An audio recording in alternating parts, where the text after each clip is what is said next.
Speech: the political future of the AfD following its classification as a confirmed right-wing extremist entity and the Verfassungsschutz's Standstill agreement. Ladies and gentlemen, we face one of the most pressing questions in German politics: what lies ahead for the alternative for Germany, AfD, after its classification by the Federal Office for the Protection of the Constitution, BFV, as a confirmed right-wing extremist entity on May 2, 2025, and the subsequent standstill agreement in the legal dispute before the Cologne Administrative Court. These developments challenge our resilient democracy, as the AfD espouses a hybrid ideology of right-wing authoritarian and right-wing libertarian extremism, supported by the Atlas Initiative, a central player in a major right-wing libertarian network in Germany. The right-wing libertarian agenda, which undermines the welfare state and promotes unbridled capitalism, threatens social cohesion and the core values of the German Constitution. In this speech, I will explain the Standstill Agreement, analyse the AfD's future scenarios, assess their likelihood, and incorporate the expertise of critics like Andreas Kemper, who examines the AfD through the lens of the two-dimensional political compass. Let us systematically address these challenges. The Standstill Agreement, a tactical move. On May 2, 2025, the BFE classified the AfD as a confirmed right-wing extremist entity based on a report exceeding 1,100 pages that deems its ethno-nationalism and human dignity violating character unconstitutional. On May 5, 2025, the AfD filed a lawsuit and an urgent motion at the Cologne Administrative Court, case Nuls 13K 3895 25ths and 13L 1109 25ths to halt the classification. The BFE responded with a standstill agreement, temporarily suspending public references to the AfD as confirmed right-wing extremists until the court rules, and removing the May 2 press release from its website. The AfD continues to be monitored as a suspected extremist case, allowing intelligence measures like surveillance, albeit with stricter legal constraints. The Standstill Agreement is not an admission of error. The BFE stands by its assessment, deeming the AfD's lawsuit baseless. The agreement was made without acknowledging legal obligation to avoid a court-ordered suspension that could signal doubts about the classification. For the AfD, this is a tactical victory.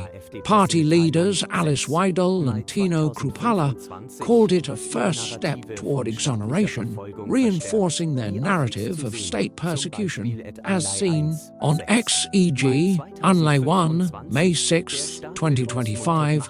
The state wants to silence us. However, monitoring persists, and Cologne constitutional law professor Markus Ogerek emphasizes that the agreement says nothing about the classification's legality.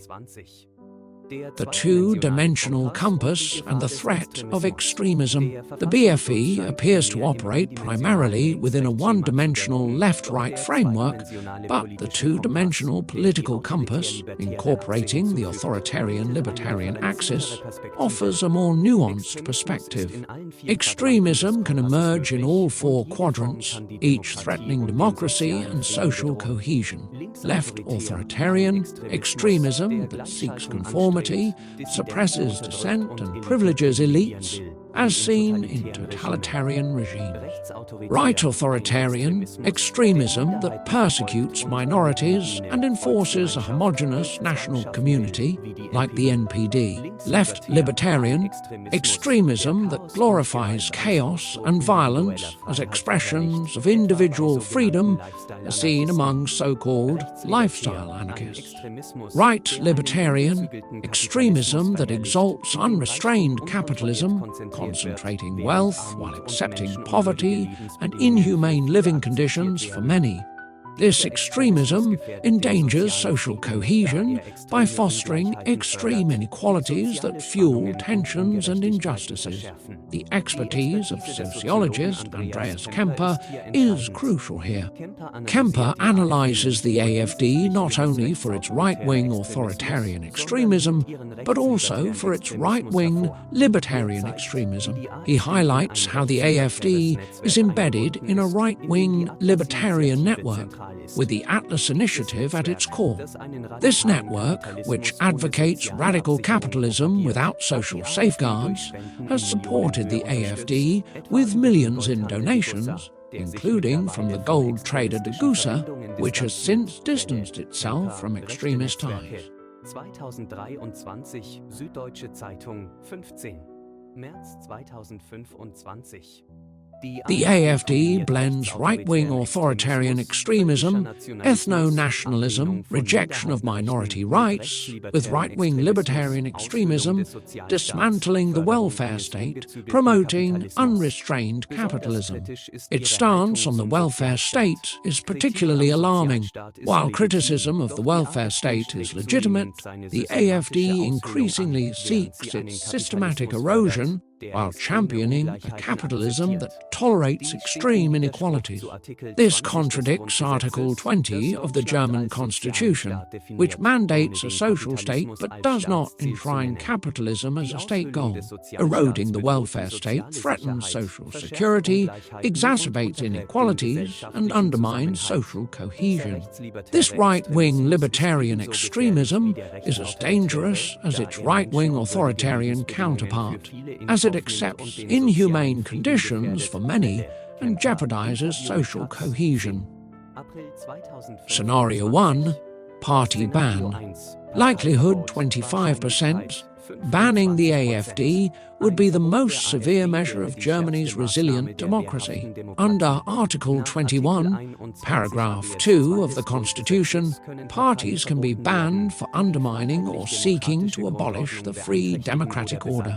The Standstill Agreement has tempered this debate, but a ban remains possible. Arguments for a ban, right-wing authoritarian unconstitutionality, the BFV report confirms the AfD's unconstitutional stance through its ethno-nationalism and human dignity violations.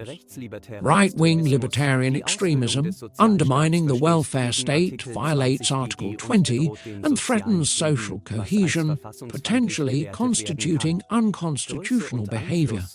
Size and influence, with over 51,000 members and as the second strongest party polls, 18 to 20% nationwide, up to 33% in eastern Germany, the AfD poses a real threat. Political pressure.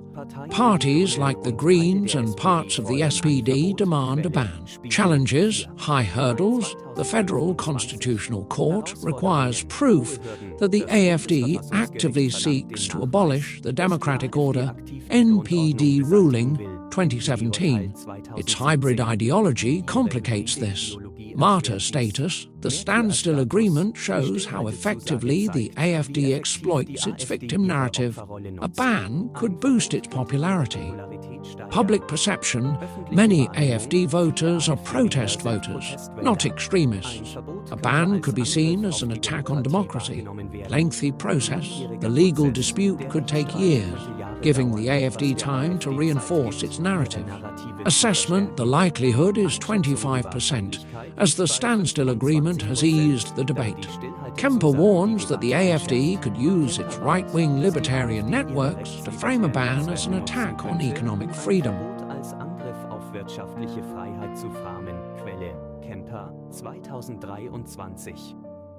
Scenario 2. Continued monitoring without a ban. Likelihood. Likelihood agreement makes continued monitoring of the AfD as a suspected case the most likely option. Advantages. Flexibility. Monitoring keeps pressure on the AfD without the risks of a ban. Avoiding martyr status. Without a ban, the AfD remains a legal party, weakening its persecution narrative. Political engagement.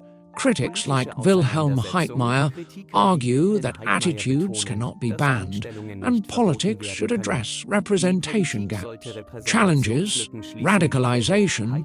The AfD continues to radicalize, supported by ties to the identitarian movement and right-wing libertarian networks. Public perception. The Standstill Agreement could legitimize the AfD as anti-establishment, e.g. Tischgenter, X, May 7, 2025, the Verfassungsschutz case.